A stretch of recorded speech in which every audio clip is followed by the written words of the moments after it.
Hey guys, this is Trenchy back again to bring you another video. And this time, we're tackling the big one, man. We're tackling the big kahuna. You know, Moby Dick has come a sail, and we have finally, the Snyder Cut is out. And I watched it, like, pretty much right when it came out with a couple friends. We're like, we're gonna do this watch along for it and shit. And,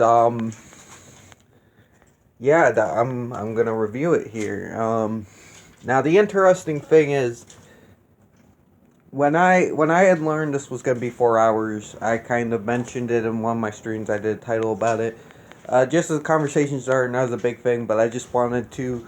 I just had a lot of doubt about this because I didn't know if Zack Snyder could entertain for 4 hours.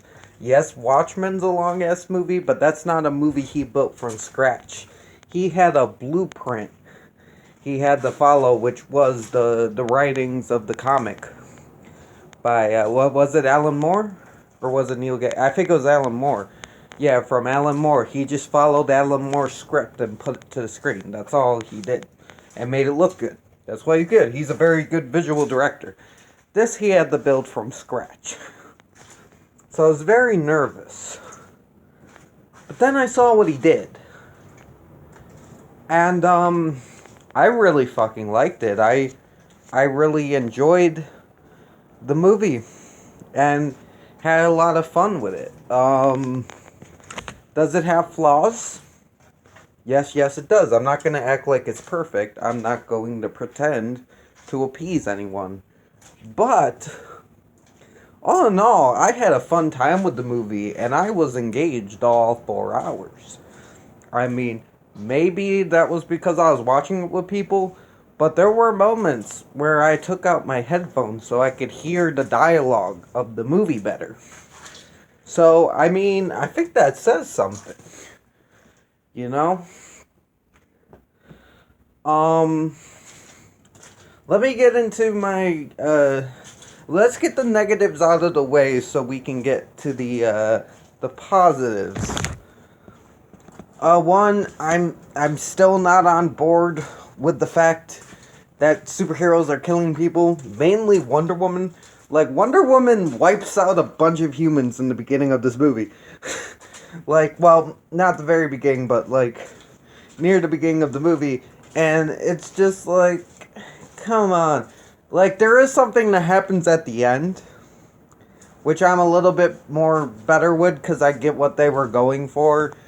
And, with that, I was kind of like, yeah, I could see, like, the Justice League in the comics, doing that.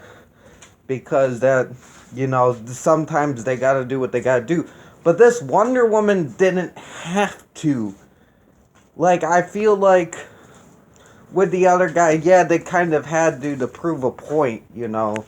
They kind of, that guy did so much destruction.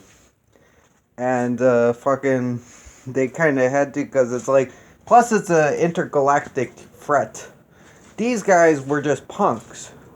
Wonder Woman could have easily dispatched these guys without having to make them fucking, like, blood splats on the wall, you know? I know Wonder Woman has that warrior side, but the thing is, with the superheroes, they hold back when they're fighting people. You know, that's the whole thing. They hold back. And just seeing her wipe out all these people was just kind of like, what the fuck? Like, the ending one, fine, I understand, and it's like, it was instigated by another character, which, and I could kind of see doing that, because that, like, that character has done that before, but, so I can see why, you know, what led to that. But it's like, I don't know, it was just a little, you know.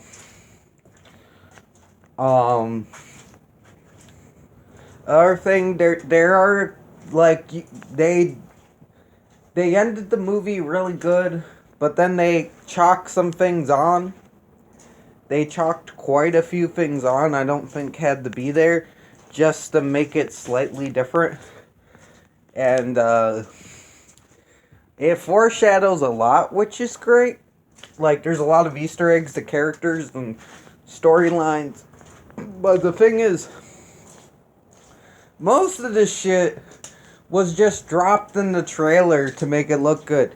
Like, you know, Joker, everyone was built up to see. He's only got like 5 minutes in the movie. Near the end, you know. Oh, Darkseid's in the trailer. Dope. He's just kind of there. He doesn't really. Don't expect him to do anything. I don't think it's bad, but it's just, you know, it's like everybody was building up. Like, everybody was building up the trailer because of these characters, but they're really, like, to the wayside, you know? They're not really main characters. There's another character in here I was excited to see, and I thought he was used quite well. I thought he was set up as a good Easter egg, and I thought he was done very well, and I'm excited to see more of him. But, yeah, if you're going in looking for, like, Darkseid and the Joker, don't, because there's not a lot of them, to be honest. There isn't, and the ending did feel a little jumbled in pacing. Like, most of the movie's paced very well done. We get builds up to all the characters. We get to learn about them, especially Cyborg. Since Cyborg got shafted in the last one, they gave him a lot of time here and really developed his character. And everybody got good development. Aquaman got some good development. Fucking Wonder Woman and Batman, they were already pretty well developed, so they were not, but it's like really time was spent on the characters we needed it to be spent on, like the Flash and Cyborg and fucking Aquaman, you know. And we got some flesh out of Steppenwolf, which I thought was cool. Like, he wasn't just a generic villain. He was a broken warrior trying to reclaim his place and trying to prove to his master that he was worthy of being by his side, and he knew if he failed he was going to be dispatched, which I thought was fucking dope. I really like what they did with Steppenwolf, and Steppenwolf's a fucking badass, man. Steppenwolf is a badass, and he don't take no shit. And that a lot of the problems I had with the first film, it being rushed, it being not having that epicness of what a Justice League movie should feel like, it kind of throwing characters to the wayside, which this one had a little bit of, but I feel like they at least tried to give everybody a moment, or at least a few moments that we can look back on and be like, yeah, that was dope. Yeah, that was like that was a good moment. But I feel like though in the end of the day they could have, like, there were characters slept on that could have done more, but most of those characters had their own movie, and the characters that didn't, aka Flash and Cyborg, had some really big moments, had multiple big moments. So I think these characters already having a movie kind of made up for the fact that some of them didn't really get too much to shine. You know, they had some pretty cool moments, but looking back on it, it's nothing like.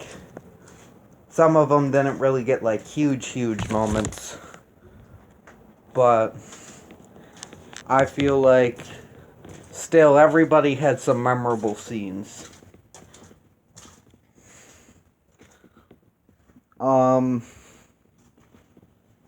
We did get to look at Lois Lane, and we got some good character development with them. We got a lot of Cyborg's dad. which was nice to see. Like, we did focus on some non-superhumans as well, and we got to look at the other worlds. We got to look at some of the Amazons. We got to look at the Atlanteans a little bit. I also like that the Atlanteans were having their own issue, and that's why they couldn't protect the cube, because Orn, aka Ocean Master, was trying to start a queue to take over the surface world, to take over our world. I like that little touch there. I think a lot of people might not have noticed that, but I thought that was cool that they added that in. That, like, the Atlanteans have their own issues going on as well. So they can't really protect the mother box as well. Because fucking Orn's, like, creating some trouble and shit. You know? It's just an I mean, I like those little touches they did with that. And like, it looked beautiful. It was a beautifully shot movie. You know, Zack Snyder's always good for that. And yeah, it was a beautifully shot movie. I really, like, it took me by surprise, like, the little characteristics of the characters. I know. And if you didn't like how the characters were represented in Justice League, like, if you didn't like the characteristics of the Flash, they didn't change that. You don't like Aquaman being a bad boy, they didn't change that. You know, they did change Cyborg a bit. Cyborg got really fleshed out, got a better looking CGI, and Cyborg was the shit. Cyborg was the fucking shit in this movie. I mean, if you're a Cyborg fan, I think you'll really like this. Because he gets so much importance. And it's crazy because everybody pushes Cyborg to the wayside. And I get it, because Cyborg's been, like, to my knowledge, he's not one of, like, the classic Justice League characters. He hasn't always been a member. It seems like recently they've been putting him more there, but if, from my comic knowledge serves, unless maybe I'm a little rusty, so I'll have to look back a bit, but I don't remember him really being on the Justice League a lot to begin with, you know. He's a Titans guy. But, lately they've been putting him on the Justice League in a lot of things. Which is interesting.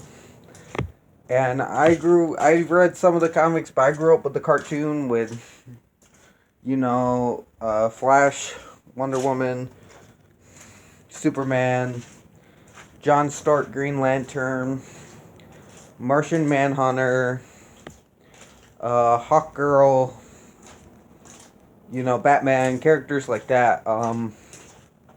So I'm very new to Cyborg being on the Justice League, but it worked, and he had some awesome moments, and he whooped ass. I mean, and some of the shit Zack Snyder's been saying about little things, like, we were talking about during the movie, like, he was like, Batman's gonna get Lois Lane pregnant. That's not in the fucking movie, thank God. Like, I feel like this movie just works. Like, and yeah, is it 4 hours long? But the thing is, Zack Snyder had to do with 3 movies. Technically, 3 movies. Man of Steel, Batman v Superman, and Wonder Woman. Now, technically, he kind of has 5 movies now, because he had Aquaman, but this takes place before Aquaman. So he couldn't use any of that. So, but we kind of know Aquaman, but not the Aquaman in this film. And yes, there was Wonder Woman 84, but those don't really count. Because this was supposed to be, like, in place of the original Justice League. So, those movies weren't out yet, so those don't count. So, technically, he only had 3 movies. Suicide Squad doesn't count because there's not really anything taken for Suicide Squad besides the Joker. And I don't really count that. So, yeah, he only had 3 movies to set up what Marvel did. And how many did they have before Avengers? Like 4 or 5? I think they had like 6. And they did this on an epic scale, man. And I hope they take their time next time and build up to Darkseid. Build up to, from what was teased in the film, maybe an Injustice storyline. Because Zack Snyder, he really blew this out of the park. He really did. And yes, there's the Zack Snyderism in it. But I think also that was kind of cut down as well. Because one, like, I would love to see Zack Snyder do a Suicide Squad movie. Just bad guys murdering the fuck out of other humans, make it R-rated. Boom. That would be badass. Don't let him do it with the superheroes. Give them the bad guys. You know, I think that would be dope.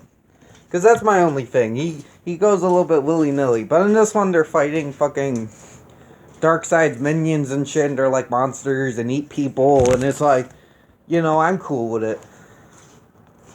I'm fucking cool with it. You know? There were a couple emotional moments they were trying to make emotional that didn't really hit, but all in all, I think this hit, like, really good. Characters like the Flash and Cyborg had amazing moments. Batman had some moments. Wonder Woman had some moments. Aquaman had some moments. Superman had some moments. They set up stuff like they had the black suit, but they did it right. He just came back. He didn't have as much power. He needed to go up to the sun to get more power, you know? Fucking... And the team needed each other. Yes, when Superman comes, he wrecks house, but the Justice League proved their worth. They get the fuck in there, and they fight on their own, and they do a great job, and in the end, they work together to defeat the villain. It's not just Superman wrecking shit on his own. Yes, when Superman comes in, he dominates, but in the end of the day, they still work together. No one gets out. No one, it's not like Justice League, like when the original, when Superman shows up, everybody's like useless. No, they're still putting in their worth. They're still, you know, they're still essential pieces to the puzzle. So it's like, yeah, man. And we had some fun little Easter eggs in there. Maybe seeing the Atom. Maybe seeing, we got a little Deathstroke in there. Jesse Eisenberg is still Lex Luthor. Hopefully dying soon. Get rid of him. Fuck him. And it's like, but he's very minor in the movie, so.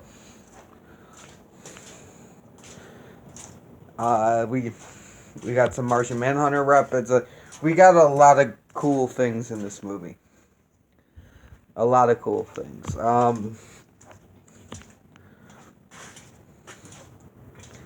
I'll give it an 8. Zack Snyder. And I probably forgot everything I was going to say, but Zack Snyder proved me wrong. Good for you, sir. Not that that means anything, it really doesn't, but I'm just saying, you know, I doubted you, and you did your job, and you made a good Justice League movie that we deserved, that everyone deserved. Could it have been better? Yes, there's always room for improvement, but, you know, in the end of the day, you did the best you could do with what you were given. And I don't always agree with what you do with these heroes, but I do see you do have love for the product in your own way. I do see that. There was a lot of passion put into this. I do see that. And I'm glad all the proceeds are going to your daughter. And I'm glad You tribute it to her, and that's a beautiful thing. And I enjoyed your movie, and you did good. And I now see that even though you you have a really weird way, you've said some fucked up shit about Batman and Superman and shit like that. You've said some fucked up shit. You've done some fucked up shit with the character. Also, Superman didn't technically kill in this movie, which was very good to see. Just wanted to point that out there. He didn't kill in this movie. So, thank God. Because that's one character, like, I wasn't okay with Wonder Woman killing, but I wasn't. But, I mean, I'll take that over Superman, you know. Thank God he didn't kill in this movie. But yeah, no, I can see, even though you've said some fucked up things and you've done some fucked up things with the characters that may not be who they are, and sometimes I feel it's misguided. At the end of the day, I do see you have love for these characters in your own way, and you do have a certain amount of respect for them and a certain amount of passion for them. And if I had a hat, I'd take it off for you, sir. Because you did a good job. You did good, Zack Snyder. And I think Batman v Superman was a piece of shit, but you showed, you redeemed. You redeemed. Good on you, sir. Yeah, seems like super pretentious. That seems like, I am the ultimate comic book person. No, fuck that. I'm not. I'm not, but I'm just saying. I feel like for all the fans that felt let down by Batman v Superman, you might have problems with this. But I thought it was a good movie, and I thought it was something Justice League deserved. We had some really badass moments, even though some characters that were built up in the trailer only had small roles. Who cares? Because it's building up for the future. I think they did it right. They didn't blow their load too early. They did a good job. This movie gets an 8. Yeah, guys. I won't be doing spoilers. I won't be. Maybe one time we'll do spoilers. I did mention some things in the movie, but I tried not to go too far. Like, I did mention some Easter eggs and shit, though. But try not to go too far. Just shit for you to look out for in the movie, you know. But yeah, you guys have a good day. Stay frosty. This is Trenchy signing off. Beep bop boop.